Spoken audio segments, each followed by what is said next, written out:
Have you ever wondered why great empires, from the Romans to the British, eventually crumble? It's a question that has fascinated historians for centuries. What if I told you there's a predictable pattern, an 8-stage cycle that nearly every empire follows on its path to collapse? Understanding this pattern isn't just about history, it's about seeing the warning signs in our own time. Let's dive into this fascinating cycle, first identified by diplomat Sir John Glubb after studying over a dozen empires. It all starts with stage 1, the Age of Pioneers. This is the initial burst of energy. A small, often overlooked nation, driven by courage and innovation, explodes onto the world stage. Think of the early Roman Republic or the first Mongol tribes under Genghis Khan. They are tough, resourceful, and united by a common purpose. They value honor, bravery, and are willing to take immense risks for a greater goal. This is the heroic age that lays the foundation for everything to come. Following this explosive start, we enter stage 2, the Age of Conquests. The momentum from the pioneer stage is now organized. The nation develops a professional army and a disciplined state apparatus. They expand their borders aggressively, not just for plunder, but with a strategic vision. This is the era of great generals and legendary battles. The empire is confident, optimistic, and its military seems unstoppable. They establish control over vast territories, bringing new peoples and resources under their rule. The national identity is forged in victory and a sense of destiny. With vast territories secured, the empire moves into stage 3, the Age of Commerce. The focus shifts from military conquest to economic prosperity. The vast, secure empire becomes a massive free trade zone. Roads, ports, and trade routes built for armies are now used by merchants. Wealth pours into the imperial heartland from every corner of the known world. Cities grow, art and culture flourish, and a new class of wealthy businessmen emerges. This is often seen as the Golden Age, a time of peace and unprecedented prosperity. People start to believe that this good fortune will last forever. But this prosperity leads us to stage 4, the Age of Affluence.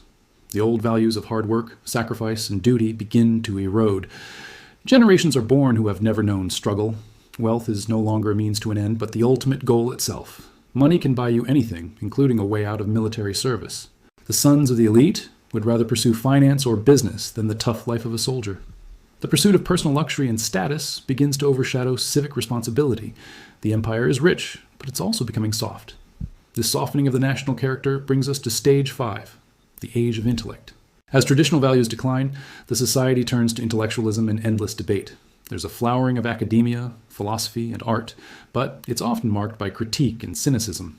The heroes of the past are questioned, and national pride is seen as unsophisticated.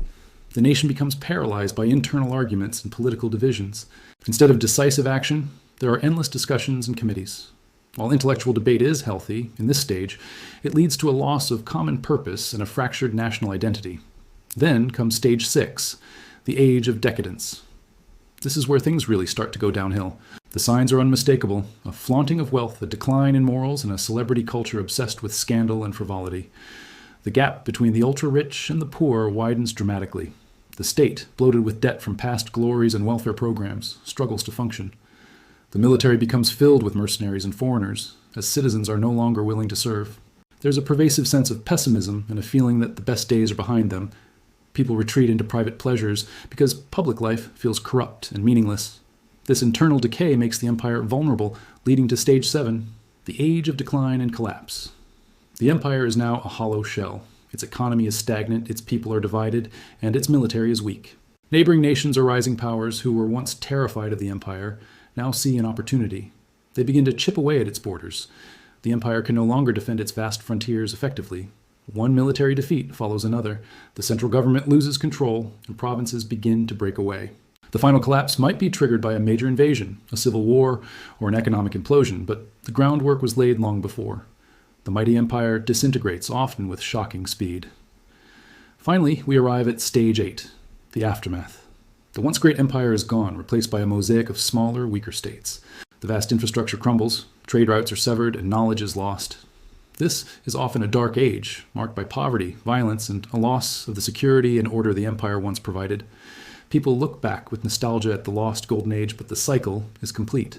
Out of this chaos, new pioneer peoples will eventually emerge, and the entire 8-stage process will begin all over again, somewhere else. So, from the Romans to the Ottomans, this pattern repeats with eerie consistency. It serves as a powerful reminder that no nation's greatness is guaranteed. It's a cycle of birth, growth, decay, and death. By understanding these stages, we can better analyze the past and perhaps gain some insight into the present and the future. What do you think? Where do you see our world in this cycle today? Let me know your thoughts in the comments below. Thanks for watching. If you found this journey through history as fascinating as I do, make sure to like this video and subscribe for more content that makes you think. See you next time.